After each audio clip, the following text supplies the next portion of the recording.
This is Kate Baconsale. You're listening to Baconsale. Hey everyone, welcome to the show. Hey, I need some help from the audience. I need some celebrities. How about Kent, Joel, and Jacob? Okay, sounds great. Okay, give me a place. Your mom's basement. Okay, we have Kent, Joel, and Jacob in my mom's basement. Welcome to Baconsale. That's it. That's my opening. And a murder weapon, probably. Do we have a murder weapon? Cough drops. Okay. Can we use Bob? Yeah, we can. Welcome to Baconsale, everyone. I'm Joel. I'm Kent. And Jacob. First of all, we'd like to thank you for listening to our last show, the Zombie Apocalypse, Choose Your Own Adventure. Yeah, thanks for letting me experiment on you guys. We thought it would be a disaster, but somehow it turned out okay. Well, it wasn't that we thought it was going to be a disaster. We just had no idea what it was going to be. Yeah. But after that show, Jacob, I am going to say that I think you're now the fourth favorite Baconsale member. Promotion. Seriously? I thought I was only going to be around fifth, but No, fourth. you're up to fourth. Wow, You're wow. up to fourth. That is You're nice. catching up? Yeah. No, it was a great show. We've actually had requests, and we have plans to use that format for future shows as well. Yeah. Just give me more time to write. And A lot more time. Yeah. Yeah. He's already working on the Valentine's I'm all show. over it. At this point, you're going to be like a regular Stephanie Meyer, though. We release some young adult fiction about us, please. That's Please. at least what last show was. But that's not what we're talking about today. What are we talking about today, Jacob? Today, we're going to talk about Bob the Builder. Yes, Bob, he can. Bob the podcast builder. Bob the podcast builder? Bob the improv builder. There you go. Bob the screenplay builder. We That's have it. That's the word. our good friend Bob Bedore here in studio with us. Bob, why don't you say hello? Hello. I'm That's really Bob. excited to be here. You can find Bob at Quick Wits. They perform every Saturday night. at the save Midville it for the Performing end of the Arts Center. show. For more details, go to QWComedy.com or to the Quick Wits Facebook page. Now you can plug that me, sounds I can weird. Go. Yeah.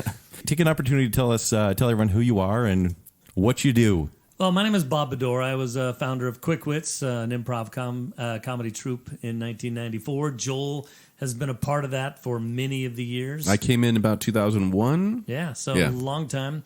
But just a theater guy. I love theater in Utah. My main career, I'm a video producer, but also try to sell various writings. I did stand-up for a number of years, radio for a number of years, just everything, trying to find something that clicks. Nice. And Bob and I have known each other, like I said, since 2001. And I've been wanting to get him on the show because back in season 1, Kent had his movie critic show, and he talked about what It was season 2. But Kent got to talk about what it's like to be a film critic and all Oh, that. that was season 1 and season Yeah. 2. I'm sorry. Yeah. I And hate it when he uses that voice, too. this is Kent. I have so many awful voices on the show. But the thing of Baconsale on the page, it talks about an improv comedian and a film critic argue about a bunch of stuff.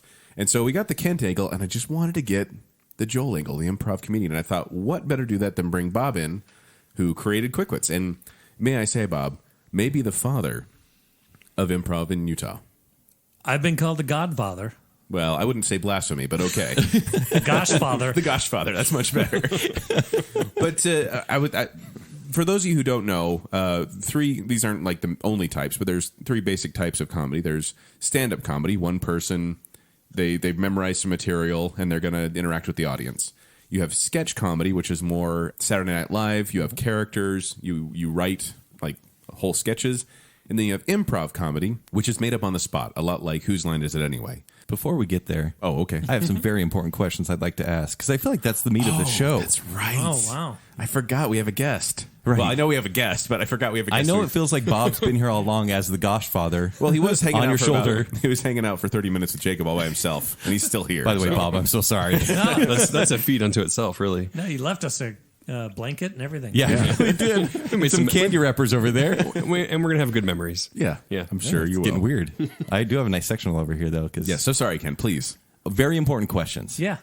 We need honest answers here. this is a lightning round, so don't take too long to think about it. These are all very quick. No, you're good. So answer Did from we the warn heart. him about this? I don't think we did, but he's improv, so Okay. Which is better, Karate Kid 1 or Karate Kid 2? Karate Kid 1. Yes, Okay, that's all. you're Fine. gonna get reactions from the side. Okay, no, but Karate Kid 1. Which is worse, Star Wars Episode 1 or Star Wars Episode 2? Star Wars Episode 1. Yes. Well done. All right. Although Okay. 2 was horrible as well. Oh, It's pretty there's bad. no Yeah. say. They're both Come on. bad. Jacob, you keeping score over there? Yep. Good. All right, so you said you're a movie fan, and Yep. I want to get into that a little bit later, but do you rate movies using stars or letter grades? I do stars, But, it's a different thing because it's always weird. Every time someone says 3.5 stars, you don't know what. Yeah, it's out of 7. Right? Yeah. You have no idea. Rates out of 7. I think you do. We I don't. think We you're still don't 7 and know. 3/4. You still haven't I told rate us. based on how many kids I have. Oh no! So currently, The it's, ever increasing star amount. it's out of 16 stars currently. Joel, you have like constellations at this point. I do. That's what we were for Halloween. All right. So, This movie's a Milky Way. I'm the Big Dipper. Which is the more America movie? The more America movie. Oh, sorry. Which is more America movie? So America. Rocky IV or Independence Day? I'd have to say that it would have to be Rocky IV. Is more America. Yeah. Yes. 2 and 2. Stop gloating. Keep asking. The Independence Day is really more of a Earth. Yes, a versus global. alien. But America a global Independence saves Day. Earth. But the world saves it When- together. When Will Smith saves Earth, is it really someone saving? Didn't save us from the sequel, that's for sure. No. Now, this one is relevant. himself from This the one's sequel. mostly He did do relevant that, yeah. last week, but we could still say it's okay now. Sure. Is The Nightmare Before Christmas a Halloween movie or a Christmas movie? It is a tweener. Oh, he's sitting on the fence there. Nope. If, That's if you not had- okay. If you had to pick, I would say if I had to pick, I'd say Christmas movie. Oh, Man, Jeez. two for each I of even you. sent in the bias before I asked the question and everything. No, it's more Christmas than Halloween. Okay. Yes. Buffy or X-Files? Buffy. Yeah. All right. So far, pretty good. Yeah, we're going right to the middle here. Lord of the Rings or Star Wars? Star Wars. Which movie is more Christmassy? Die Hard or Lethal Weapon? Die Hard. Yeah. Back and forth. I still think we should strike that That's from the 4 and record. 4. How can we strike that from the record? And our final question: Phantom of the Opera or Les Miserables? Phantom. Yes. Wow. That's. Oh wait, we have more, don't we? No, that's it. That's it, Joel. I think you won 5-4 on that 5-4. one. 5-4, Joel. Wow. That was my close. friend. That was really close. I want to bring my friends on the show. You need to get some first. Oh. All right, so you passed, I suppose. You All right, good. didn't really anger either of us too badly. No. And that's really just to kind of get to know you and give the audience a feel of who you are. But let's get a more feel for... Yeah, so you were talking about the types of comedy, Yeah, right? so just to get an idea, because a lot of times people say, oh, you do improv comedy? Let me hear some. And it's like, That's how it works. Yeah. Dance, monkey, dance. that happens too. But Bob, how did you get started in comedy? The weird thing is that I would never even thought of going to acting. I moved to Utah about a week before my first year of high school started. So it was weird because I didn't know anybody. I wasn't even in a group to be kicked out of or anything like that. And my dad said you should take a drama class because there's a lot of outgoing people in drama. Mm-hmm. So my dad was like making a play date for me in a way. And I got cast in the first show. This is at Layton High. It's far superior to your whatever ridge. Northridge? Well, before Northridge was born, it was Yeah, I know. superior. But, Built. Who gave birth to Northridge? but here's the funny thing, though. I got cast in my first play. It was called Up This Down Staircase. And I got cast as Jose Rodriguez because I was the closest thing they had to a Mexican-looking actor In Layton? in Layton. Those are different times. It was 79. It was a different time, but I mean, you have dark features. I mean, Yeah, it's- well, Yeah. it's Yeah. great. Way to fill the need there, Bob. Yeah. That's why he counts our diversity show today. It's Bob on the show. yeah, I can do. But since that point, I never really thought of myself doing any acting. I've been acting almost solid in some kind of production since that time. I've never taken any kind of break. So I did that in high school, a little bit in college. In the early 80s, I started doing radio. And because of radio, they would have me MC a lot of events. So I started working on sort of comedy stand-up material. Again, I never really thought I would do it. I just figured this is what I need to do. And then through a lot of the 80s, I did stand-up, and I toured a little bit stand-up-wise. Ended up stopping the stand-up because I wanted to get married, and I didn't really like that lifestyle. We can talk about that a little more later, but I didn't like the lifestyle of a traveling comedian.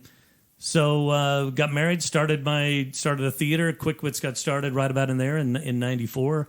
That's just been kind of the love, that kind of improv comedy. I still try to do stand-up from time to time, and I do a lot of sketch writing or longer form comedy writing. But, And you've done all three because, I mean, between your stand-up and running Quick Wits, and then you've written plays as well for Off-Broadway theater. And Right. Desert Star, too. Yeah, I wrote for Desert Star for a while. So there's been a lot of, but it's just this weird thing that none of this probably would have happened if my dad hadn't said, take a drama class. So what you're saying is children listen to your fathers. Yeah. And so you fit in with the drama students as well, it seems. Well, it just, the funny thing was like He became their godfather. yeah. The GoshFather. That's going to be used in the No, blurb. all I ever wanted to be was a sports writer growing up. Oh, really? I mean, and then when I was editor of my high school paper, and then movie reviews became, and I was like, man, I'm either going to be a sports writer or movie reviews, and that's all I'm going to do. And then everything just. Movie critic doesn't pay, by the way. Though I'm sure stand-up comedian doesn't I was really gonna either. say, it's not like they're rolling in it on comedy bits. Right. but- No, but it was just funny how things that you never thought about. But then I look back at my life, and I think, how did I get to where I am? And I look back, even as a On young Baconsale? yeah, even as I look back, I think about how much as a kid I used to act out because my dad was in the Air Force, so we traveled a lot. So I would have to entertain myself quite a bit. So I would act out TV shows and movies by myself and stuff like that. And this is back when to make your own mixtapes, you had a 45 and you had your recorder next to it, and you were trying to make your own mixtapes that way. And what I would do while I was moving one 45 to the other, I was doing parodies of the radio station that I would listen to and just keep talking while I was putting on the Just next by one. yourself? Nice. Yeah. And In your basement. yeah, well, like you guys are doing right now. But so it's weird how my life really went to this way. And Yeah, and you said you started out in radio. What station were you with? So I was with like KJQ, KCGL. They Yeah. were the new wave stations back in the day. In fact, what's really weird, I came up with and produced a show called Unrest on the Seventh Day. That was this punk show that was on Sundays. Nice. And it was really, really popular. And the movie SLC Punk, in a way, is based on that radio show and the people that would gather to listen to that show. Oh, wow. Even though I got no credit or anything like that. But Yeah, but at least we know now.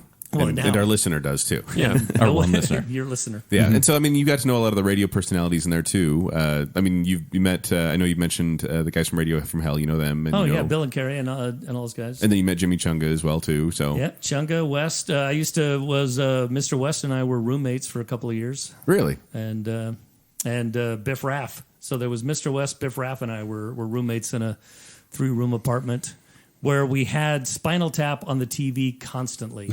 it's a good movie to have on the TV. If you weren't watching anything else on TV, you just had to have Spinal Tap going, and as soon as it ended, you just rewound the tape and started it over again. Now, kids, rewinding is something that Yeah, we were already talking about 45s and now rewinding. We I lost know. millennials a while ago.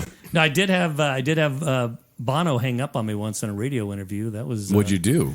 Well, it was funny because I was interviewing him in this interview. We were talking about because I saw when U2 first came to Utah. I was at this bar, and I can't remember the name of the bar, but I was under 21. I actually had to sneak in to see them in this bar. It was about 50 people that came to see them. Mm-hmm. The next time they came, they were in one of the annex parts of the old Salt Palace. This is before they were big. Yeah, so it held like 2,000 people were there. It was the Alarm's first American show. In fact, funny thing about that was the Alarm knew so little about America, they flew into Vegas and then drove to Salt Lake City. Wow. They didn't even realize that there was a Salt Lake airport. So it was about 2,000 people there for that. Almost immediately after that concert, they recorded Red Rocks. Mm-hmm. So Oh, wow. Then they blew up. And so years had passed since they'd been to Salt Lake. And I asked them about, hey, how come you, when you guys going to come back to Utah? And Bono was like, I'm not sure if we'll ever be able to come back to Utah because there's not a stadium big enough to hold us. Oh, the great. closest thing you have is at the campus of that Mormon school in Provo, but we won't go there because of religious reasons. And I just went, what do you mean religious reasons? I mean, you're from Ireland. You sing about Sunday, Bloody Sunday. Right. You were part of this, and you were so intolerant towards religion. I said, this is the most hypocritical thing I've ever. Oh, yeah. And it just hung up. Of course. instantly. And So that was on the air then. yeah, that he hung up my, on you. Oh yeah, and I used to play that clip almost before every U2 song because I became like. Just to get him back. But anyway, it was so yeah. But those were fun. That was during the '80s, but yeah. So all of that kind of focused my entertainment thing. Having to talk on the radio constantly helped me, be an MC. Helped me do stand up. And then, so how did you discover improv then? Well, improv in about 79, 80, Dennis Farron, who was the teacher at Layton, I think he's still the teacher. That or his daughter now still. You still have someone that taught you at Layton? The funny thing, my choral teacher was Joe Everton. He was the guy who was arrested. Mystery. Yeah. So he was creepy back then. Yeah. Anyway. Is there a story here? Yeah, I feel like I'm missing out. He ended up marrying a student. Oh, great. Yeah. Oh, we've all been there, right? Missouri's a bit different. Oh, okay. Yeah. But Mr. Farron used to, it was kind of a thing, he didn't know what to do with us sometimes, so he would just have us do these little improv games that he had kind of learned.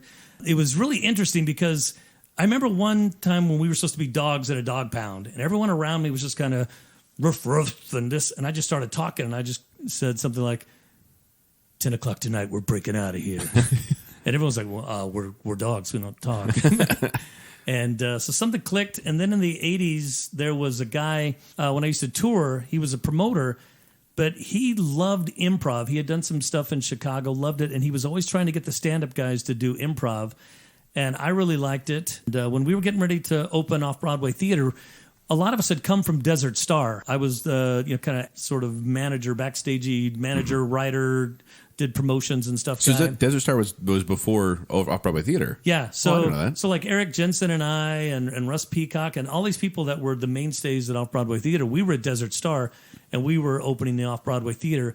And I wanted something that made us stand apart because I had written for the last 2 years almost every show at Desert Star, and I was going to write almost every show at OBT. So it was going to be the same stuff. And I was going to say, if you don't know Desert Star, they do kind of a musical parody theater. So they take, I don't know, what's something you wrote, for example, the Robin Hood one? Robin Hood. Yeah, you've done Robin Hood. Yeah, I did Robin Hood. That was a fun play. Yep. And they take it and then turn it into like this musical with parodies in there. Like there's a Thriller parody and a Rockin' Robin parody, but it's all kind of, tongue-in-cheek, very comedy. Right. And it's a very, very fun way to watch theater.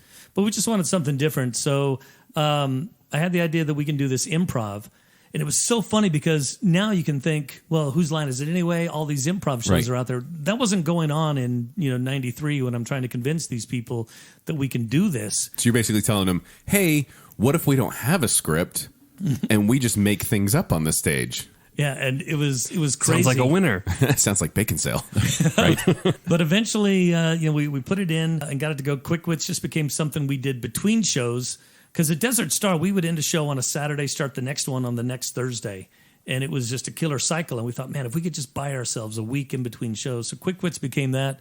But it wasn't long before Quick Wits became really popular because it was so different than what was being done. There at the Off-Broadway Theater where it seats 250, we were selling out.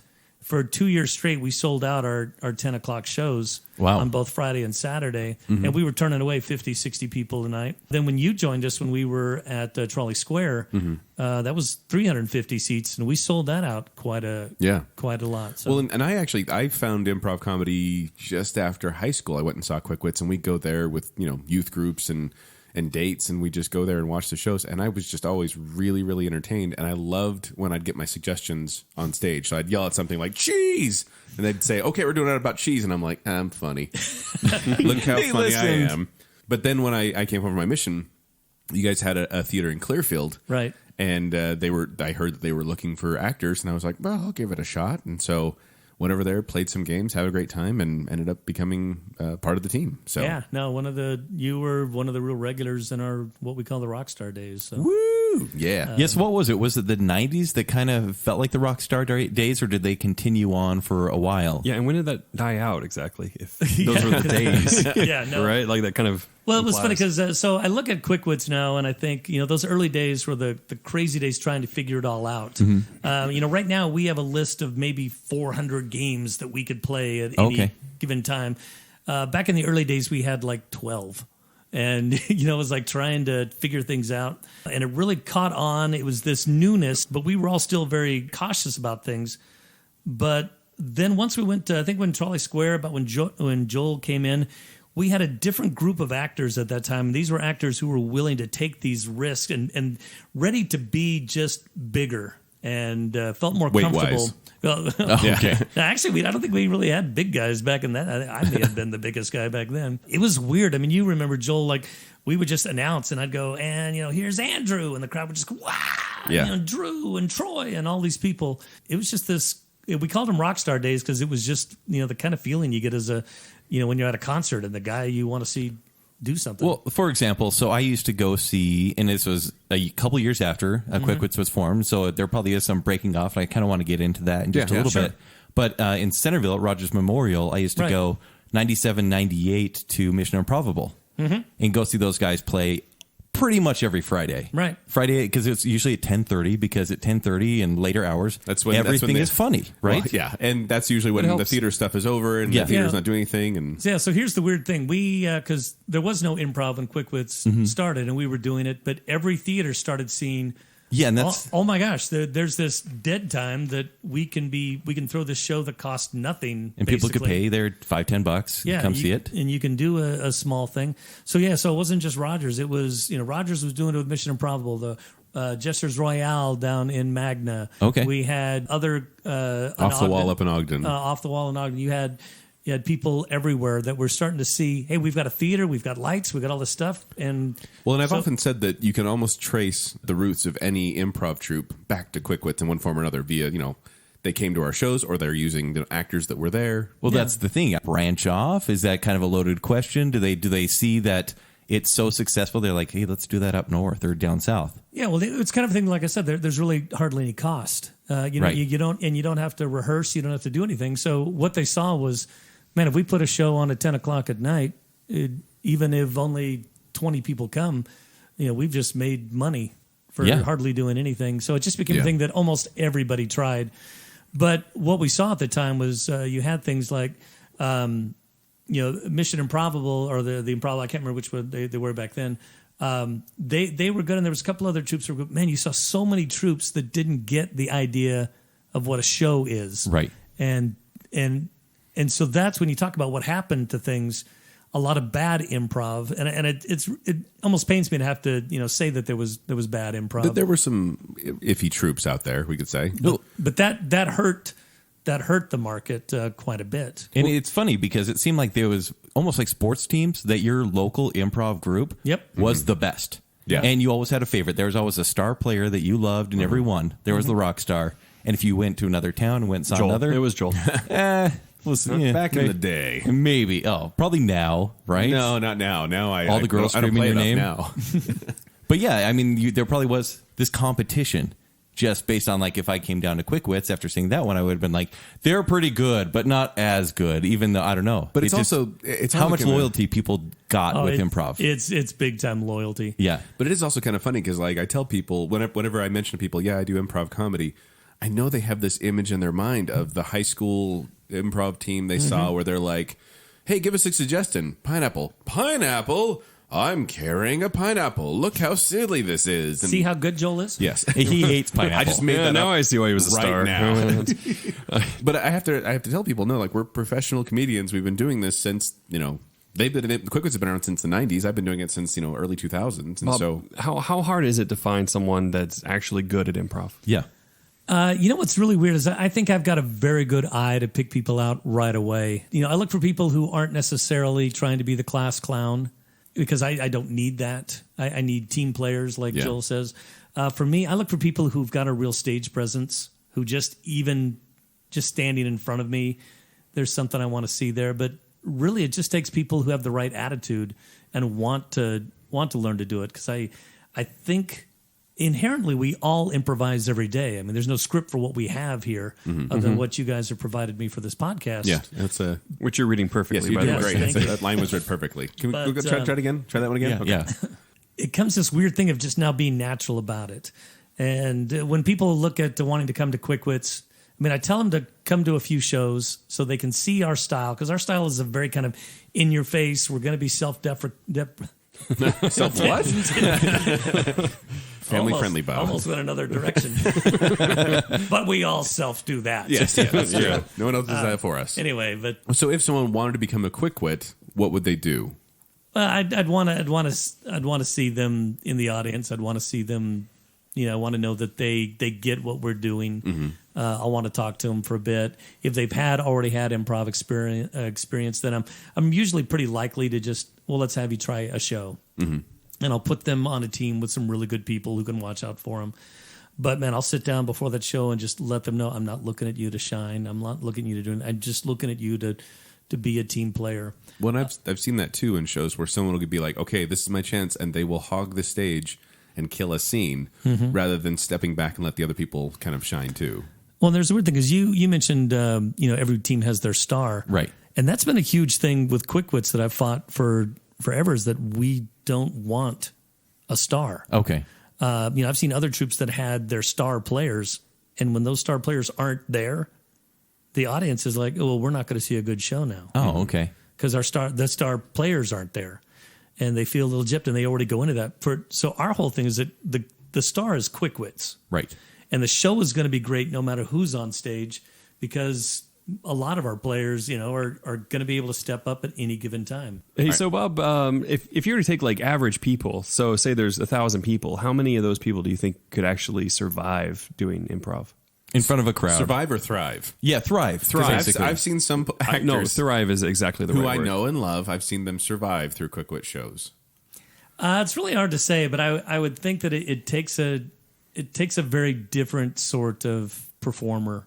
It's got to be this performer that improv is the perfect example of you can never succeed without failing. Without seeing how to fail and feeling good about failing. Because every improv scene that we do is, I used to say it's like jumping out of a plane without knowing whether or not you grabbed a parachute or not. Sounds about right. It's gonna. You're gonna pull a cord and you hope that something happens, but if it doesn't, you still got to find a way to make it end spectacularly. Yeah. And that could be with a big mess on the ground. Yeah. But I would say it's pretty rare, and so I really a lot of people don't know what I'm talking to them in the audience, and they're saying I want to be in Quick Wits. I'm already in a way auditioning them because I'm seeing what they're doing and how they're feeling, and they get what we're doing. And I'll ask them about some of the scenes, and I'll be able to tell if they get to what they're saying. But for years, I've always felt really cool about just getting people. I don't know if you remember. Do you remember the guy from Ballet West, Jason? Yeah, the danseur. The danseur. The ballerino. So we had this guy. He was actually auditioning for another troupe, and I saw him on stage, and I was going, "Oh my gosh, this guy! His stage presence was just amazing." And they didn't like him as an improviser, and it was obvious he really wasn't a good improviser. But there was something about him, with the ballet training. He was just, anytime he was on stage, he just kind of filled it in this way that You're was doing spirit hands and all that good stuff. that was different than any other improviser we had. And oftentimes he would do scenes where he didn't talk. Yeah. He would just be this character moving around in the background. That's a ballerino. And it was so amazing.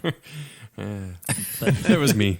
Yeah, it was you? Yeah, it was me. I've been meaning to tell you. Oh, wow. Reveal. Yeah. No, You were a redhead back then. Yeah, you were a very tall redhead at that. There was a lot of other differences as well. Well, that's the other thing, too, is like with Quick Wits, we performed, they were at the Off-Broadway Theater. They went to Trolley Square. They were in Clearfield for a bit.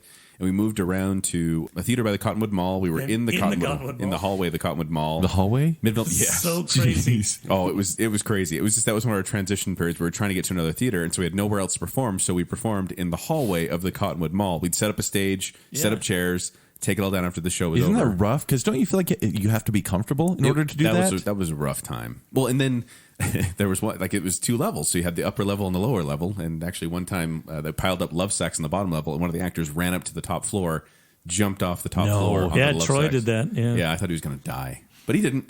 And then we performed at Studio 500 for a minute, the Midville Main Street Theater, and now the Midville Performing Arts Center. Yeah, So, I think we're going to stay there for quite a while. yeah, but it's just hard because a lot of time whenever you move, you're going to lose a part of your audience.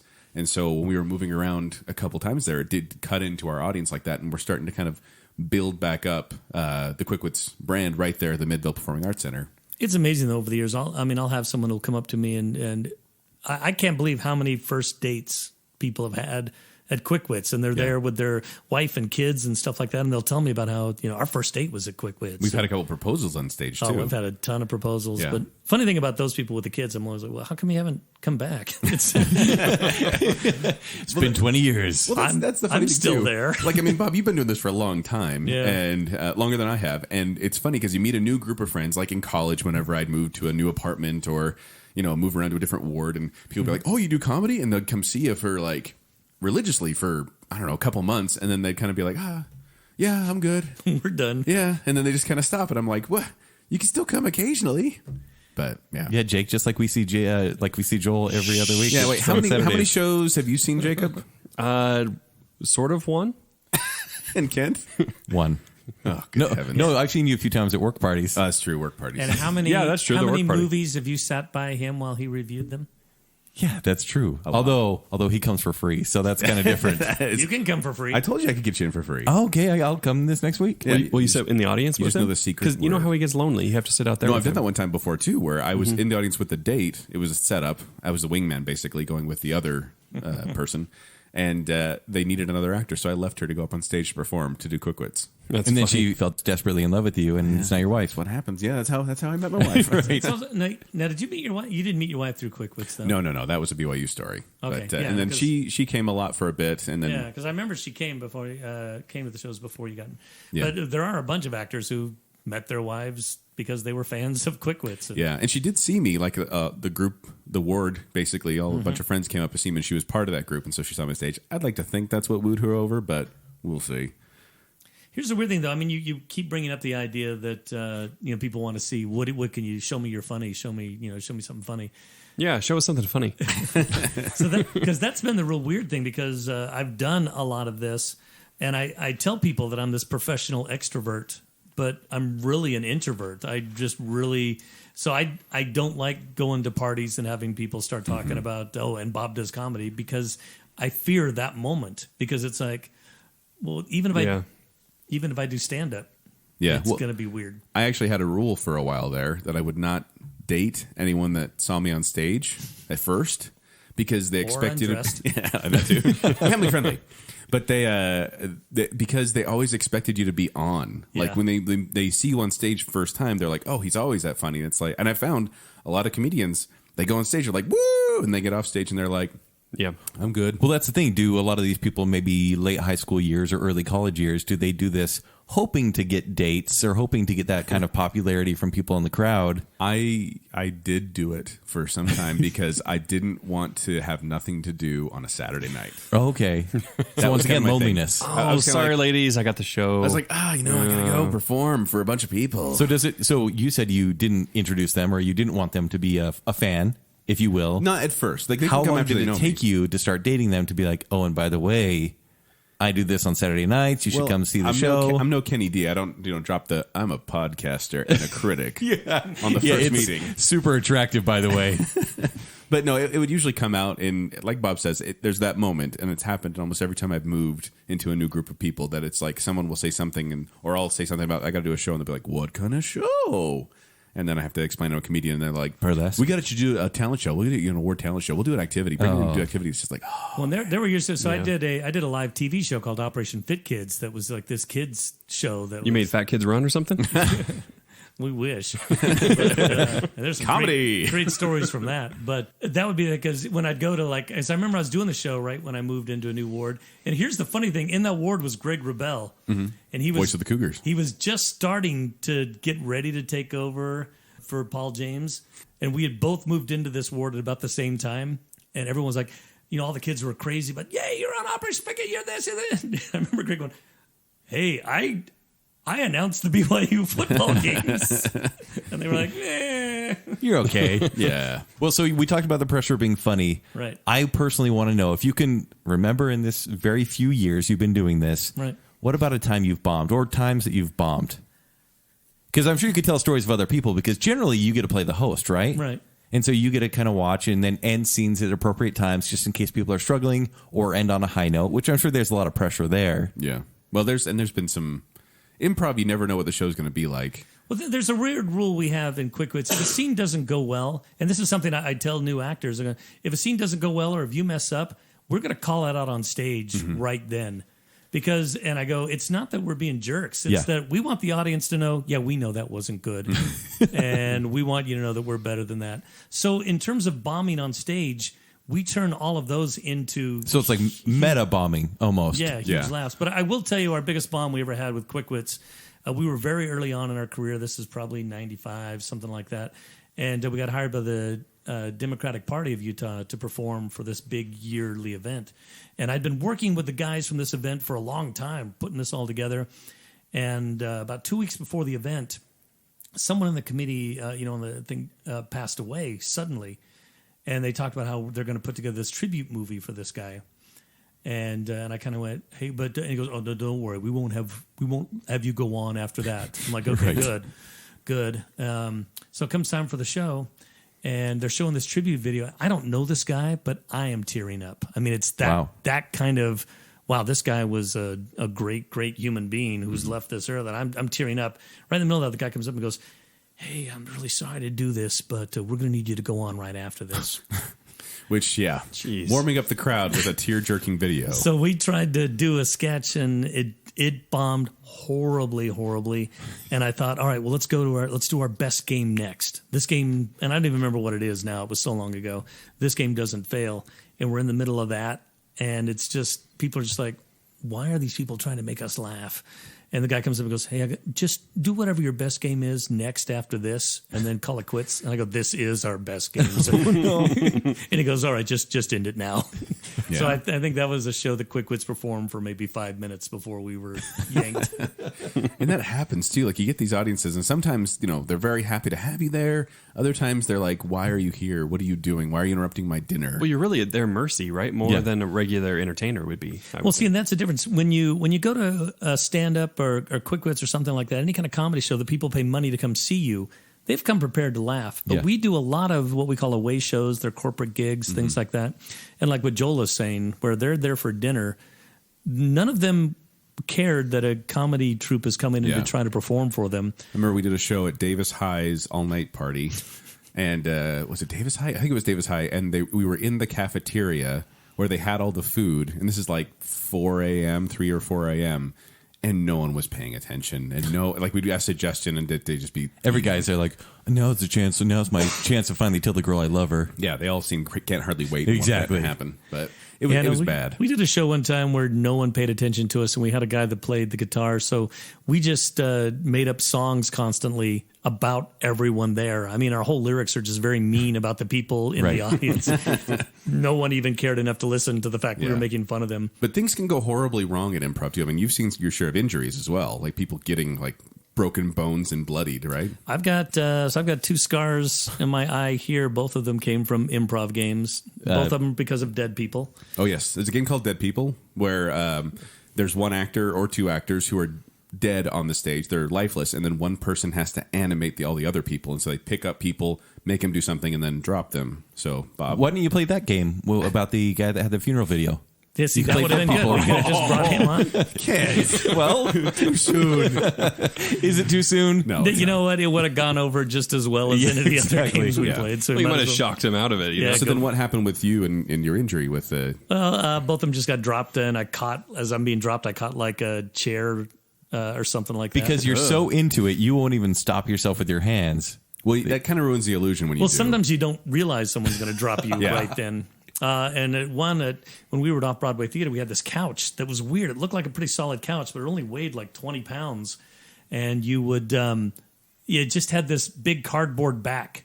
And people would forget that, and they would go to drop you, and you would hit right on that cardboard back. But this is an area of your face, like anyone who likes professional wrestling, it bleeds very quickly and a whole lot. So I've had and then do you finish the scene? No, I covered my face as much as I could, and then just kind of made my way quickly off stage. But and then give everybody pats with your bloody hands. Yeah. High five. No, we've had broken ankles. We've had Charlie, our MC Charlie, went to go step off the stage, and there were stairs that were just off the stage. He didn't hit the stairs, though. He stepped right off and then fell right into the crowd and broke his collarbone, wasn't it? I fell off the stage at Clearfield where the seats were right next to the stage. Yeah. We didn't have anyone sit in that front row. Yeah. I fell off the stage, went into it, and cracked 2 ribs. Yeah. And had to just pretend that nothing happened. My worst injury wasn't that bad, but it's one of Bob's favorite stories. It's when... Maybe Bob should tell this. Yeah, seriously. Tell it, Bob. So first of all, Joel hates a game called Mousetraps. I love watching Mousetraps. And all it is you've got about 80 to 100 mousetraps all over the stage. They're actual mousetraps. The actors have to perform a scene, but they're barefoot and blindfolded. Oh, I've heard you complain about this. I hate this game. He hates this game with a passion.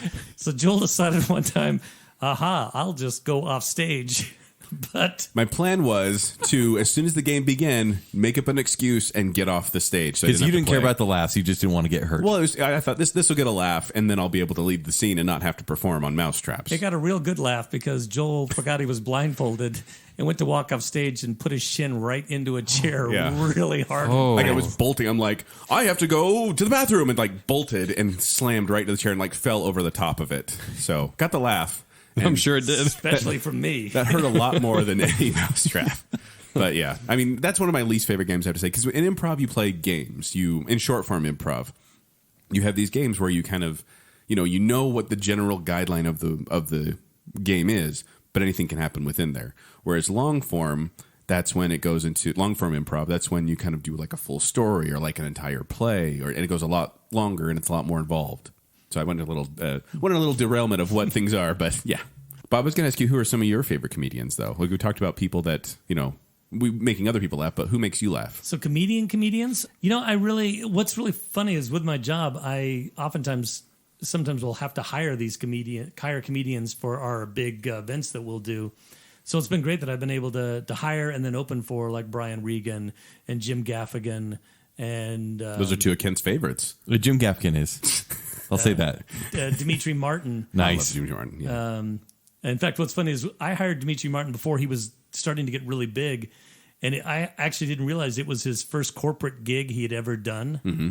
And so he had no real thought to maybe I shouldn't drop about 24 F-bombs in the middle of a corporate gig. Yeah. Yeah, especially it was for LDS Family Services. Yeah.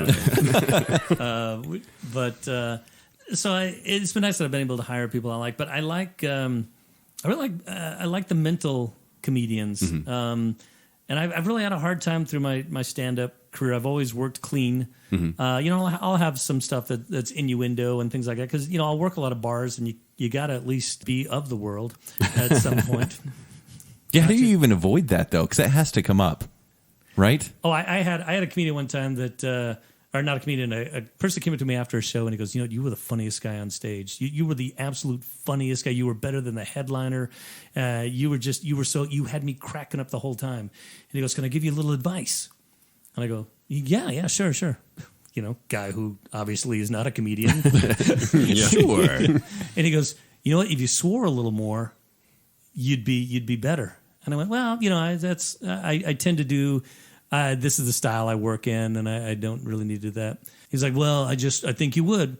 He came back again like half hour later, and he goes, man, I think you really, if you swore more. He's inspired. And I brushed him off. It was your old young men's director just testing you. You should have like cursed him. Like, Well, so here's the end of the story. Yeah. So he comes back a third time, and he goes, I know you keep telling me no, but I'm just telling you, if you swore, it would be funnier. And I don't say this a whole lot, but I just looked at him and I just said, F you. And then he looked at me and I said, was that funny? And? Did he laugh? No, he kind of slunk away at that point. But Yeah. I enjoy the mental, when it comes to comedy, I enjoy the mental aspects of it and the how do you make something that shouldn't be funny or how do you find the funny thing that we all see every day, but when you point it out, yeah, that's actually pretty funny in that way. Well, and that's the funny thing about improv is that if it were scripted, if you knew you were going to a scripted show, you'd probably be like, that was okay. But the fact that people are coming up with it on the spot makes it much more entertaining. It heightens that entertainment value. Yeah, because everyone's shocked, right? Like you're shocked, the audience is shocked, the other cast members are shocked. Yeah, when the audience can see that the actors are laughing. Yeah. But I tell people improv and what makes improv work for the audience, it's like you have that best friend and it's time to give your book report in front of the class. And he was supposed to go tomorrow, but he just got called up today and he hasn't read it. And you're watching him give this book report and it's killing you. You want to laugh so much because he's having to just fake this. And that's kind of what happens in improv. The audience knows that everything that's happening is it's a bit of magic that will never happen again that same way. Yeah. And every show's different every time. And that's why I tell people, I'm like, hey, you're welcome to come, but I can't guarantee a good show or a bad show because it's all made up on the spot every time. that's why Kent's only You are only the wants worst one. marketer ever. No wonder we can't get. No wonder we can't get. I can't guarantee it'll be any good. No, I do have a superstition about inviting people to shows like directly because I had so many times where I'm like, you should come to the show this weekend. I'm performing. And then that would be the weekend where it would be like an off show. And I'd be like, oh. Wow. So now what I do a lot of times We've is I'm had just like like, 4 in 25 years. you know. But now what I do is I'll be like, hey, I'm performing. If anyone wants to come, you can come. This Saturday night. Yeah. Hint, hint. But yeah. And then what are some of your favorite movies, comedies? Yeah, because I have to know, like, do you just love comedies or do you seek maybe more dramatic material? Because you can't, No, I mean, I as a love- comedian, you can't just indulge in comedy, right? It's exactly. And the reason why you'll see so many comedians and comedic actors that are so good at drama. Right. But the drama, the real just all drama actors have a hard time making it into comedy. Exactly. Because comedy, and this I don't is know. Pierce Brosnan was amazing on Saturday Night Live. he's anyway. Yeah. It's a random choice. No, I just remember that was a bad one. when I would teach comedy writing, I would always have to tell people the thing you've got to remember in comedy is based on tragedy, because comedy only works if somebody is not having a good time and can be laughed at. That's You true. know, like Who's on First is hilarious and it's perfectly written, but it is not a comedy to the guy who just wants to know who's playing first base. Okay. And so yeah, I love drama. In fact, and this may really surprise a lot of people, because a lot of people, it's a movie you either love or hate, but my all-time favorite movie is actually Love Actually. Oh, I That's love great that movie. I had to one. do actually Yeah. twice just to do Yeah. that. But then I love Spinal Tap is going to be one of my favorite comedies. Die Hard's going to be just one of my all-time. It's almost a perfect movie. Yeah. I would say. But not the most Christmassy one. Hey, we've already decided it is. It's Bob Bedore approved. I'd say more than You should watch The other one, whatever that is. Watch Lethal Lethal Weapon. Weapon again. I think you'll get it. Nice try. And we've talked about what it's like to be a comedian trying to be a good improv comedian on stage. If you're in the audience, how are you a good audience member at an improv show? Well, one that we hope for is that you're not trying to. You didn't come to try to be funnier than the actors. That's, I tell you, Does this happen every time you guys perform? no, not every time. But I've said one time, the one thing a comedian does not need is another comedian in the room. Right. Because all the time it's like someone will come up, and we've had, drunk shows. They go one of two ways. Okay. Like I've done a bunch of drunk shows where like the people are pretty sauced, and either they're going to laugh at everything that you say, which is great, or they think they're the funniest person in the room and they start like heckling, or they're on stage stealing the spotlight, and it's just awkward for everybody. Yeah, I think are people who are going to yell out suggestions and keep yelling out the same thing. Yes. And they got to realize they haven't accepted that 3 times in a row. Why aren't they doing my proctologist suggestion? By the way, speaking of yelling out suggestions, Proctologist. I always say proctologist, and they never accept it. No, Yeah. kid. It's That's why Joel doesn't invite Is you this anymore. Joel and I, Improv you shows have are on had- dates. Proctologist! What do you want to be when you grow up? Proctologist. So you and I have talked about this. For example, when you host a show and you say, "Hey, I need a movie," it seems like the go-to movie or movies, Titanic. Titanic and Braveheart. Titanic Yep. and Braveheart are always Why? mentioned. Why is Both that? movies that came out in the mid-90s. I don't know what it was about those. Every show, it's Titanic, Braveheart, Walmart, and McDonald's. Those 4 suggestions will come out. Or name a bathroom. celebrity. Name a celebrity. Michael Jackson. Yeah. Oh no, now it's I Donald see that. Trump. Oh. It's every Yeah, it's always show. Donald Trump. Every time it's Donald Trump. Oh, that's tired, right? Do you have your impersonation down, Joel? I do. Oh, that's too bad. Because you just got to do that. And Bob knows as an MC, because being an MC is very difficult. I've tried it a couple times. Still working on becoming a good one. But because you get these suggestions and you don't want to pick the same thing every time, but you also don't want to get something so random and off that it's going to throw the actors off. You want to make sure that you're picking the best suggestion. So how's the balance work? Bob? Well, for me, every suggestion I'm hearing in my mind, I'm quickly deciding what I would do with that suggestion, and I have enough faith in my actors that they'll be able to do something. If I can come up with 3 things pretty quickly, then they should, they can come up with something. If I can't come up with something, then it goes away. Well, and that's a lot whenever I'm on stage, it's a very quick process, but it's this whole process of, do I find this funny? Yes, say it. Do I find this funny? No, don't say it. And so you have to kind of do this cycle the whole time as you're doing the improv shows, because it's all made up on the spot, but also you have to make it So entertaining. you just hope that you have a good sense of humor in there. That's what I hope for. I hope I'm in the same tune with the audience. And some audiences are very different. Some audiences we know will prefer physical comedy. Some will prefer the more verbal stuff. Some will prefer the more raunchy. Some So want that's the what more I have to clean. do as an MC is I have to start watching what they're reacting to and start making sure I'm tailoring the games and the suggestions that are going to give them what they're really asking for. I think what has helped me is my stand-up experience in dealing with hecklers. When we do get the weird people in the audience that are trying to take over a show or trying to do something, I'm usually able to shut them down. I was going to ask how you shut down. What's a good way to shut down hecklers? Usually it's just, dumb things. I mean, they'll yell. Do you make fun of them? Yeah, I'll make fun of them. Okay. I mean, they'll yell out something inappropriate, and I'll go, no, I was asking for a suggestion, not just a cry for help. Yeah. Kind of thing. And Yeah. Because a lot of times people, they want to be in the spotlight until it's turned on them, and then they just shrink away. Yeah. As soon as you start paying attention to them, because they're like, oh, I didn't want that. Mistake. Yeah. By now, I've got it down. But man, I don't know how someone just brand new comes into trying to MC a show and really get it down. Yeah. Because you see it all the time. Like, I've seen so many MCs go through the show that I thought, hey, if I just echo what they say, it'll be fine. And then I starting games without getting scenes or without suggestions. It's kind of like jumping into it, and I'm like, I'm doing it wrong. So it's a balance. But have you found, Bob, that being a comedian, particularly an improv comedian, has helped you in your career? Like, yeah, I would say so. I'm a video producer, and it's oftentimes I'll do conventions for my company, and man, things will change second by second on what they need, or suddenly they need this video that has to air in 2 hours here. And I'm pretty unflappable now when it comes to someone having to throw something to me at the last minute. In improv, it's all about you say yes and. You don't say no to things.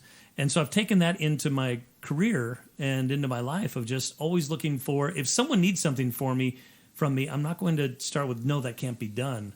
I'll start with yes, how can I get it done? So when I asked you to be on the podcast and you said yes and then you're here going, oh man, this scene is not going well. And we'll pay you? The script we wrote is kind of garbage, But one thing I will say, and this is, arts keep getting pulled away from schools.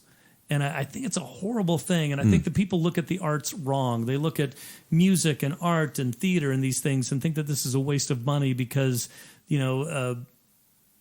people aren't going to grow up to become these artists or grow up to become this, or, this is just a waste of resources. But I look at it, and I was actually talking to a group of drama teachers at a convention not long ago, and I was trying to tell them, you guys need to look at what you do. None of you are really out there creating the next great actor in this world. That's not what you're doing. But what you're doing is you're giving people the confidence to go out and do whatever they're going to be great at. Because doing forms of art is putting yourself out there and having the confidence to say, this is something I created. Mm-hmm. And man, to have the confidence to do that with art or with singing or with music or with drama is an amazing just confidence builder. I mean, my kids have grown up basically in the theater, but these are kids that are confident. He keeps them there in the theater. Well, when I had off-Broadway theater, they all literally, because I was there almost the whole time. But they're just confident to do anything. Nothing phases them in the idea of, my daughter now went to India to go learn, to get certified in some yoga stuff. She had never been outside the country, but there wasn't an ounce of fear. She just knew, well, I'll go there and I'll adapt to whatever I need to adapt to. And I think that learning the arts does that. And I think that taking that away from kids at an early age really just messes it up. And it also stifles that imagination that we all had as kids that just goes away. It's imagination is a muscle that needs to kind of be be Yeah. There, I'll get off my soapbox deep. for a moment. Geez. Wow, man, we got serious on moral of Baconsale. the story. Wow. Man. You'll just cut that out. Yeah, exactly. Yeah, probably so. And then I was going to say, you mentioned this earlier, but you've done a lot of writing too. I know you've written the plays we talked about at Off-Broadway Theater, sketch comedy. Mm-hmm. You've written your own stand-up. I know that you've also written some screenplays. Right. You had them optioned too, right? I had a couple screenplays that were optioned and sold, but they'll never get made. but still, having them optioned is pretty cool. Option is just, for those who don't know, it's a studio buying the rights to maybe produce your work.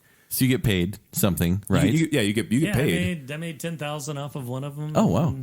But does that kind of destroy you when it's never made? You're like, but if that saw the light of day, that would be that great. It did for a while. Okay. And then I saw something else that this group did, And then I was like, yeah, no, I don't want them ever making. Oh, okay. Yep. And the option expires too. Like if they don't use Yeah. it within a certain amount of period, the rights go back to you anyway. So you're paid out anyway if they don't make it. Oh, interesting. Okay. Yeah, that's a win. And then you've also written some books as well. Yeah, I wrote a couple improv books, and those, and 101 improv games for children and adults, and more. 101 more improv. I'm pretty original with my titles. This is Both available on Amazon. Well, yeah, these are from a theme of a Hunter house that did a whole bunch of 101 blanks for kids. And somehow that was weird when I got a call out of the blue asking. This is because they were California based, and they were calling me to see if I would write their 101 improv games book. And I was like, why are you calling this guy in Utah? And someone just, well, we had some people say that you're the guy to talk to. All those guys in Chicago are like, He's like, now Bob Bedore. Yeah, he's a sharp cookie. He's like, I went to this show and I told him to say the F word a lot, and then he did. And I knew thought this was our funny. guy. Yeah, it all comes back to that guy. What's weird is I don't think about those two books have sold together over 40,000 copies. Wow. Actually, the first one has sold over 30. So the second book is kind of tanking in a way. Yeah, compared but to still, the it's Kind of like Stranger Things. more selling than I've done. Hey, yeah, Stranger Things, random true, though. Stranger Things jab in Yeah, the I had middle to of throw the it in. comedy show. You know it. Yeah, But and then how has your comedy helped you in your writing? well, it's helped me to craft things, especially in comedy. There's a brevity that helps in a comedy, and hitting and knowing when to hit the beats and things like that. And so, working on comedy has helped me in dramatic stuff because I'm understanding the beats and how to craft up to, in comedy, you craft up to a punchline, but in drama, you're having to work your craft up into a gut punch. Oh, yeah. Yeah, And true. So it's a really weird thing. So I'm just I'm putting final touches on a young adult sci-fi that I'm writing called Independence, and there's a lot of gut punches in this, and it really is weird that it really was having to craft it like a joke. I need the setup, because if you just do a punchline without the setup, there's no funny joke. But if you do something dramatically without the invested setup into that, it's not going to go either. So it's really weird how I think it really has helped me a lot in all of my writing. Well, and seeing how is November's Nano NaNoWriMo. Yeah. NaNoWriMo. It's writing for it's basically not a contest. What would you call it? Like a It's just a get together that says, "Hey, for a month, I'm going to try to write 50,000 words." it's a way for writers to kind of have a goal, I guess. Yeah, I've done it the last 2 years. Actually, this year I made a decision that because I'm going to work on a screenplay, and I know that it's not going to hit 50,000 words, so I'm not really entering into my words into NaNoWriMo, but I'm just going to write this during November and get this one out. So then I was going to ask, seeing as how this is that month, how do you write? Like, what do you do to get in the mind frame to write, and how do you get over writer's block? Well, first of all, to write, and here's a real interesting story. So we all know Richard Paul Evans. Yeah. Yes. Guy's a huge. So here's a cool little story of I was in his ward at one point before he was a writer, and he came to me one day because I was doing some writing, and he wanted to write this story. He goes, "So how do you write?" He goes, "Because I've got the story I want to write." And I said, "Well, you just have to sit down for this hour and say, I'm going to do nothing else for this hour. And then, you got to set that time, and you just got to write. And it doesn't matter, even if you're getting this writer's block, move on and just keep writing something else until you can push yourself out of that block." And I said, and the big thing is just keep writing. Don't try to write for other people. Write for yourself. And don't keep thinking, the people are going to want this. What is it you want? Because that's going to keep you writing and going to keep you invested and keep you interested. And a little bit later, he put out Christmas Box. And That was not one it, thank you. right? Not one thank you. Well, we actually have him Well here done, Bob. tonight, Bob. But Richard, can you come in? No, but it was pretty funny that I even tried to talk to him because I was hoping that he would maybe help me. And I was even, remember when we were at your kitchen table and you were doing all this? And Who are you? he goes, vaguely. I was like, oh, crap. I'm not going to get my in that I so richly I'm your deserve. GoshFather. I'm the muse. Yeah. All right. Well, so we've gotten to like a lot about Bob. What about Bob? Right. Hey, man, that should be the title of the episode. But now what I wanted to do is Bob and I have done improv for a long, long time. And I asked him to get some games prepared to teach you two so that we can get Kent and Are Jacob. you just doing this to embarrass us? Do you want to see us bomb? You have met me before, right? You know? Yes, this is going to be fun. So yeah, we're going to let Bob turn into Bob MC mode. All right, so what I'm going to have you guys do, Oh, dear. first of all, we're going to use Joel so in this. ready. I'm going to show you how easy improv is. We're just doing a thing we call one-word story. All right.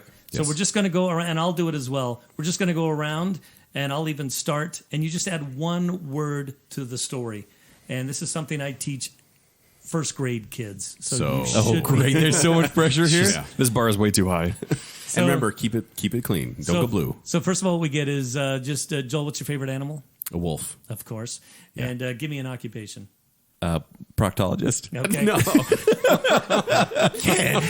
Seriously. Okay. If we use it, he'll never ask for it again. Doctor. Doctor. A doctor. we'll go- yeah. Okay, so that's all we know about this story: wolf and doctor. Wolf doctor. So what's going to happen? I'm going to just say once upon a time, and I'm going to say the first word. You just add the next word. We'll just go in a gonna- circle here. We're just going to keep Okay. going. I like how you guys are so confident, but Jake and I you're are gonna kind do of great. squirming right now. So I just I'm want- squirming. I Just want you make sure to listen to the other people. Follow the story. Yeah. Oh, this is too hard already. All right. So if I just started with once upon a time, there Was A Wolf. named Pete. and He. would Eat. I'm good at this. cats. Until. he Found. A Cow. named Sue. who Enjoyed. multiple Births. period one Day. a Another. wolf Doctor. came Upon. the Cow. and Quickly. helped Deliver. the Enormous. wolf.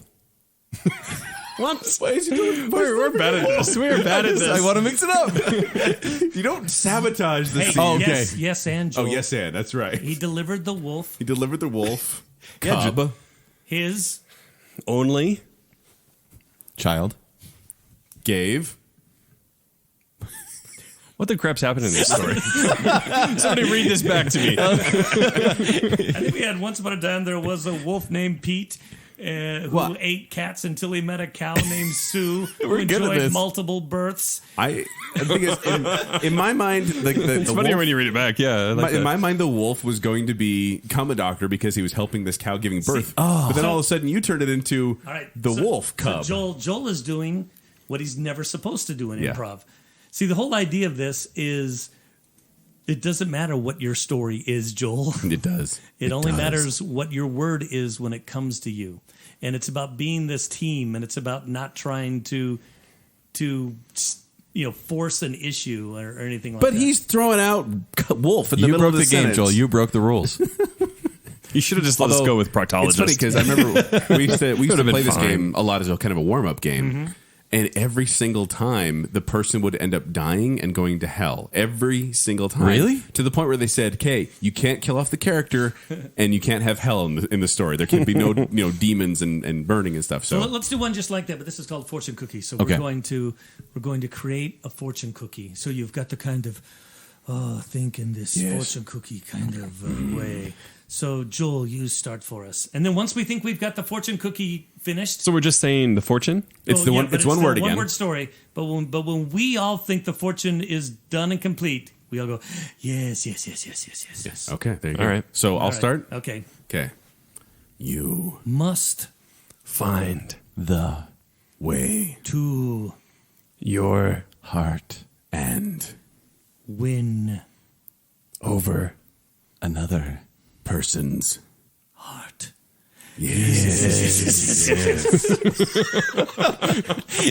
That was deep. Oh, man, that was deep crap if I've ever heard it. Let's do it again. All right. You want to do the fortune cookie? All right. Yeah. I'll do another. Okay. I'll start this one. There's the cracking open. Man, Can Always Find the right truth. unless he. can't.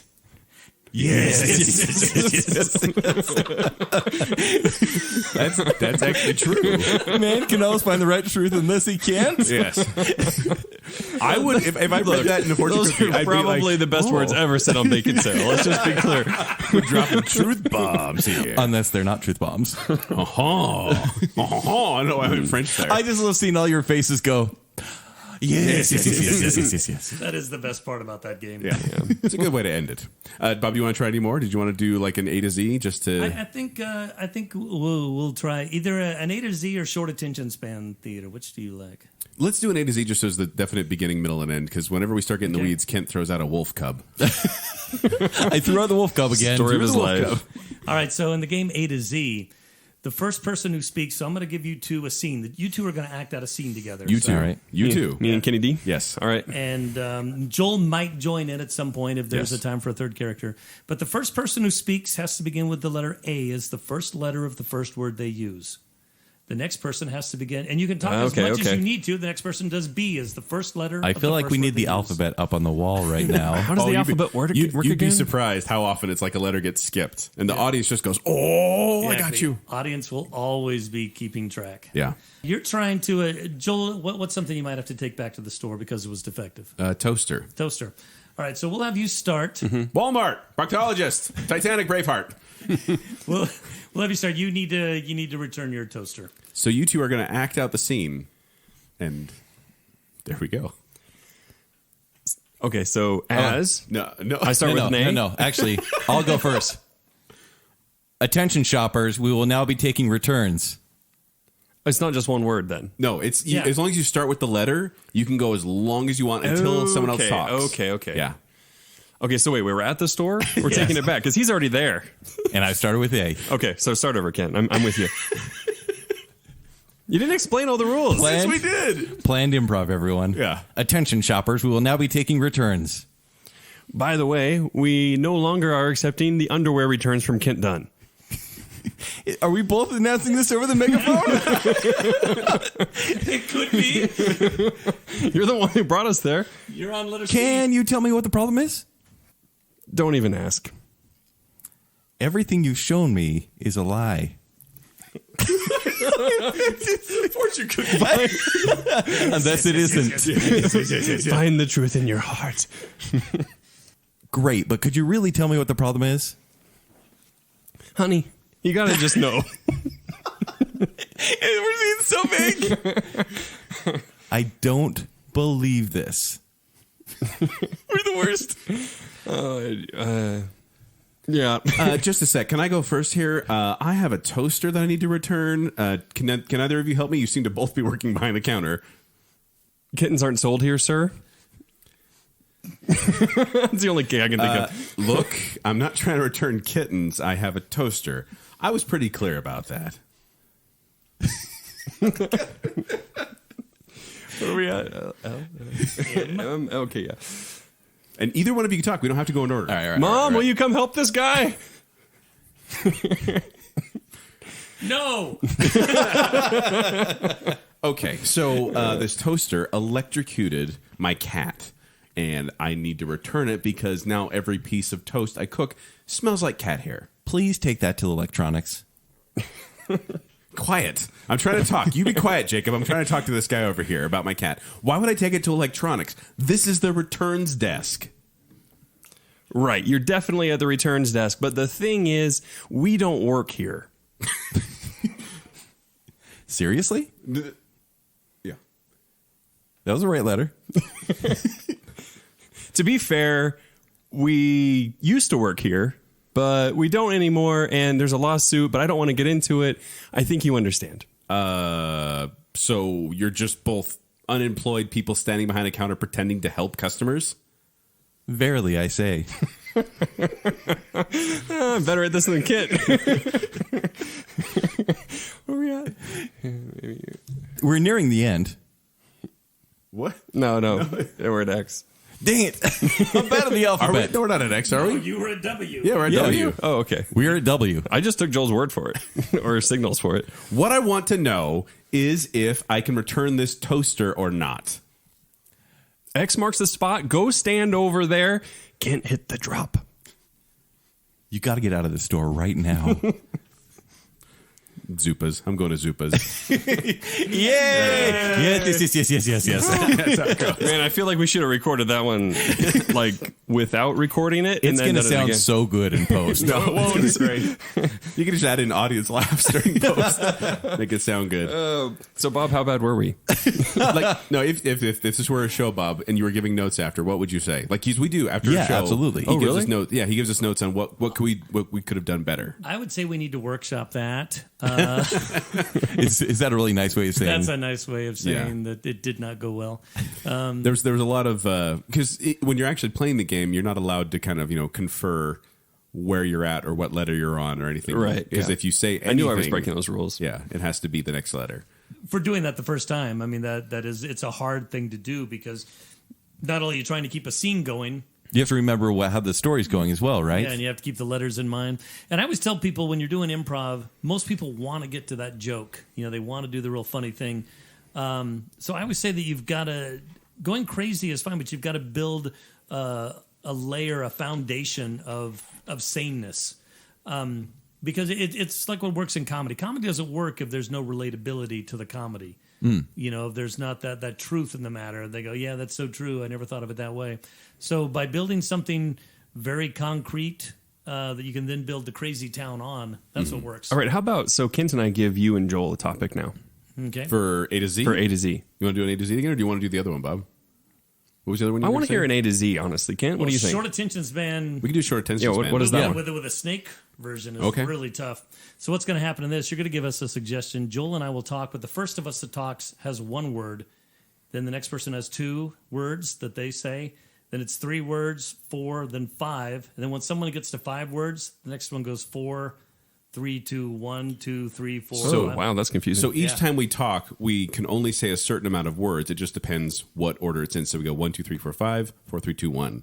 Yeah. right, got it. So I just had to explain again. So I got it when Bob said it, but yeah. you had that confused look on your face, like when you were trying to figure out what X word to use. But you did good, by the way. Oh, thanks. X is a tricky one. Either that or trying to do scene in reverse. Oh, let's not do scene in reverse. That's one of Bob's favorite games to play. It's one of my least favorite because it's exactly what it sounds like. You have to do this scene in reverse. So instead of setup, punchline, it's punchline, setup, punchline, setup. Every line of dialogue, but in reverse order. Yeah. It's a tough All right, one. Kent, do you have any ideas? Yeah, you're at the pound trying to find your lost dog. We're at the pound trying to find our lost dog? Yeah. Okay. Sir, Yes, ma'am. I need some. Help finding your dog? Yes, my dog is lost. I'm sorry for you. Find it, please. I can't. Why? Because rules, Rules are stupid. but you should follow. I want my dog back. I know, ma'am. Are we going up or are we going down? Oh, it's when we're You're not allowed to confer, Joel. I just heard that. No, that was just the look at Bob's face. It was supposed to be a 4. Oh, that was a 4. You did 3. That's I right. did 5. That's right. I want my dog back. That is 5, isn't it? That's the latent Jake, education okay, we're not the versus worst. Northwest. I got lost. Okay. Describe your dog. He is hairy, And color? brown, What breed? kinda a mix. A poodle and schnauzer? That would be a schnaudel. Yes. Yes, it would. And that's the game, everybody. That's the game. But he never found his dog.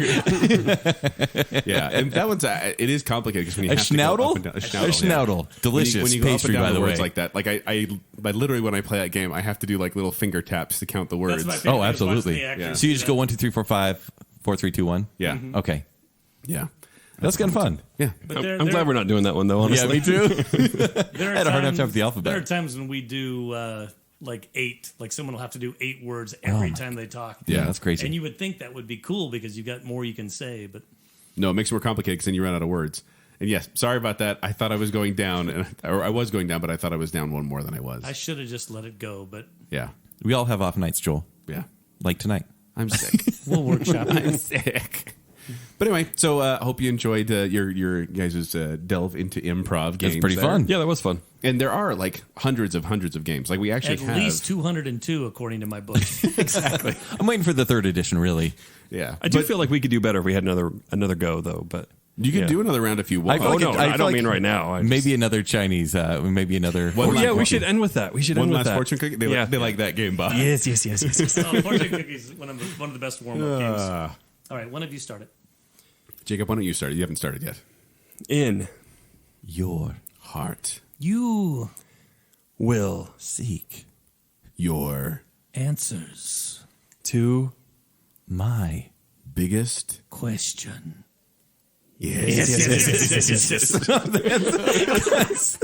I feel like that's really how they come up with fortune cookies. I feel like we're doing a good job. I've read worse ones, honestly. No, but I was going to say, if you, we have a QuickWits app that's available for Android and iPhone, or just Android? It's only available on the Android, the Google Play Store to download. But you can go, if you've got the iPhone, you can go to qwcomedy.com and download the web-based version of it. Yeah. Oh, so cool. and that has all the games. It has suggestions. It has, because there's tons of things you need for an improv troupe, just to get the right pieces of paper, and we have Cards Against Humanity, and we have all these kind of things, props, like all these different kind of things to help with different games. And this app has a lot of those things kind of built into it, where even just picking a suggestion, you can do that on as well. But and also Bob's books, a bunch of games there. And so every time we get up on a show, we don't really know what games we're going to play. We have some favorites that we like to do, but each show it's a different group of people playing a different group of games in a different way. So it's always a different show whenever you go see QuickWits. So there's Very cool. yeah, it's pretty fun. Yeah. I enjoy it. I have enjoyed it a lot. And Bob, I was going to say, like, what's it like running QuickWits? You've been doing it for a long time now. What is it like to run QuickWits? Well, it is really weird because there's a lot of egos involved. Yeah, a bunch of And actors. Like Joel, but Yeah. basically, drama queen. Shut up. Joel, honestly, is one of the few I don't really have to worry about. I hate drama. But no, it's like, if you're a parent and Joel, you've got 100 kids. Yeah. 100 now. Jeez. Yeah. He had My voice 28 is last deeper week. But Oh, yeah. He's been speaking to a lot of women. but that's the way as a parent, you've got to treat each child a little differently. And it's really hard. But with my actors, it's like, I have to do certain things for certain actors because that's what they need to get the best out of them. And sometimes it gets hard because an actor will go, hey, well, you didn't yell at this guy when he did that same thing. And I'm like, Because he would cry. yeah. Yeah. But it is like QuickWits. We do our regular show, like I say at the end of every podcast, every Saturday night at the Midville Performing Arts Center. But we also do these corporate parties, or we just did we do private parties all the time. So if you ever want to book QuickWits, just go to the QuickWits page and there's a contact button there, and they'll give you the information. You'll talk to Bob. Yeah, and Kent and I have seen this firsthand. They're really good. And I was actually worried about you guys because you can see the whole crowd, which I assume you'd rather be on a dark stage where you can hear the laughs, but you don't have to see everybody. Well, in improv, you want interaction with the group, and so having sight into the crowd helps. So that you can pick out people and make fun of people. I was a little worried because everyone's at a work party, and it seems like we may all be all disillusioned with being at a work party, but you guys still killed it. Well, the funny thing about it is, Bob, I'm assuming you don't get nervous anymore. Because I used to, when I did these shows, I would get so nervous for QuickWits shows. I'd be backstage, just sweaty palms, just freaking out, very, very nervous about it. And now when I'm going on stage, no big deal. It's like Kent before a date. Yeah. Yeah, it's still a big deal. But then when I performed for work, or when I performed for people I know, it really gets me. I was super nervous about doing the show at a work party because I thought to myself, after this show, people are going to look at me different. Because you can't really... If a guy's been parading around on stage as Miss America in a French maid outfit, you look at him a little different the next day. Especially when you were a boss. Yeah, you were it's a true. manager. Yeah. I was a manager at the time. And that's the only time I really still get nervous when I go on stage is when we do shows for people I know, or I know people I know are in the audience. Dude, I'm the other way. When I know there are people in the audience I know, that amps it up a whole nother level for me. Yeah. Because I'm just there to impress them now. Yeah, exactly. But any other guys? You have any other questions for Bob or No. Bob, thanks for coming. This was fun. Yeah? I mean, I'm sorry that we probably won't be auditioning because we're not very good, but You guys weren't bad. wish that could have gone differently. No, I would say that at some point what we need to get each of you on a team and like if you guys have some kind of bet that needs to be settled, some kind of grudge you guys have had, we could settle it on a Quick Wit stage, and the winning team now knows that they won that grudge, and it can not never bad. be brought up again. Nice. Sometimes there's opposition in the show. Sometimes. I know. Sometimes. That's when it's funny. Yes. But Bob, take a moment to plug anything you have coming up or anything you want to talk about. Well, just come check out Quick Wits, and you can also we do a podcast at the end of our shows. We just kind of sit down and do one. It's called At Wits End, and it's about 30 minutes of kind of improvised. We almost do a kind of a movie style because we'll say we cut to this and we move to the next scene and we do these. The podcast really is we get a suggestion or we just have a conversation, and then someone in the middle of the conversation will suddenly start a scene, and then you have to perform a scene. Based Is that on the what- long form type of improv that you guys were talking about? It's a little more long form. A long form style, yeah. Yeah. And it's just for yourselves, though. I mean, there's no audience. It's just There's like a few people that will stay after. Okay. Yeah, sometimes. And I also will say it's a little more blue. I will say, if you do go look for it, look for the little blue E's. Yes. Because anytime Jason is ecstasy. doing it, Is that what we're talking about? Yeah, it's pretty explicit. I was going to say at times. Sometimes it is, but there are some that aren't. Yeah. But it's called At Wits End, and it's really been fun. I've just enjoyed this whole different style of improv where, like I said, you don't have the audience Right. answering, and now it's just us trying to make each other laugh. Yeah, didn't you? I was going to say, didn't you pull out a Ouija board for the Halloween show? Yeah, we pulled out a Ouija board. How'd that go? Because you left, right, Joel? I wasn't able to stay for that one. No. Okay. Well, it's pretty funny because you could tell that one of the actors was definitely pushing, but he didn't know quite where to push. So we were asked, because the theater we're in, most theaters are haunted, but this theater was actually used to be the Midvale City Hall and jail. And so people have died in there, and we've had really weird things happen in that theater. So we decided we'll get a Ouija board. We had about a dozen of the audience stick around, and we were asking, is there a spirit here? And it was funny. We ended up getting pushed to the letters F, G, T, C, and then yes. And we were like, well, what does that mean? And we were all kind of doing a little anagram kind of thing. And suddenly someone goes, fart gas treats cancer. And that became our scene, was a guy coming in for this radical new treatment to cure his cancer. That fart gas. Yeah. And that's what happens on the show. Is it really is kind of just, it's amazing the routes that the show will take. Yeah, you never know where it's going to go. But that's called At Wits End, and you can find it places. But I would say if you enjoy the family-friendly stuff, don't go to anyone that has the little explicit E. Yes, because they get pretty explicit. But it's fun. Yeah. So is that it, Bob? Anything else you want to plug? Your book, or any shows coming up? Baconsale. I'm going to be on an episode of Baconsale. That's this now. That's Yeah, you're on. Yeah. Bob's a little advanced in age, so sometimes he gets confused as to where he is. But thank you. But if you want to find me, you can find me at 786Joel on Twitter, or you can also find me performing with Quick Wits. They perform every Saturday night at the Midvale Performing Arts Center. For more details, go to qwcomedy.com or go to the Quick Wits Facebook page, or just talk to Bob. Woo! Nice. If you want to find me on Twitter or Instagram, it's at Kenny3DD. And if you want to read my movie reviews, it's ShowtimeShowdown.com. You can reach out to me on Twitter at Jacob A. Rogers and catch us on Twitter as well as the whole Baconsale group at Baconsale, and we will definitely talk and interact with you and make fun of you there, Oh, yeah, we love making fun of people. especially Joel. All right. Well, Making thanks. fun of me, or me making fun of people. Mm-hmm. Well, Thanks again, Bob. And until next time. Yes.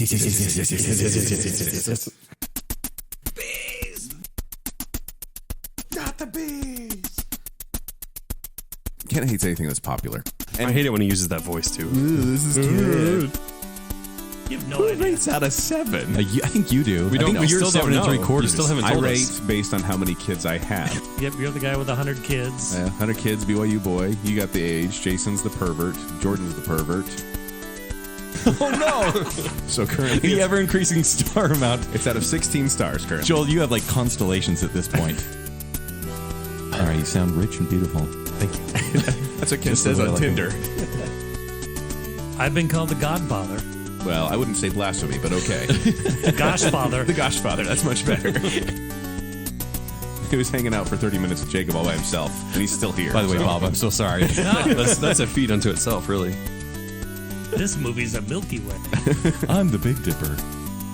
So my dad was like making a play date for me. I want to bring my friends on the show. You need to get some first. It was me. Yeah, it was you? Yeah, it was me. I've been meaning to tell you. Yeah, thanks for letting me experiment on you guys. That hurt a lot more than any mousetrap. Soon super attractive, by the way. He was creepy back then. And give me an occupation. Proctologist. Why aren't they doing my proctologist suggestion? I know you keep telling me no, but I'm just telling you, if you swore, it would be funnier. I thought we had a ghost here. The wind. So that was, oh crap! Who let the owl in? Right? Oh, yeah, he's been speaking to a lot of women. I would say we need to workshop that. It's Bob Bedore approved. Whenever we start getting the weeds, Kent throws out a wolf cub. Honey, you gotta just know. Man, Can Always find the right truth unless he can't.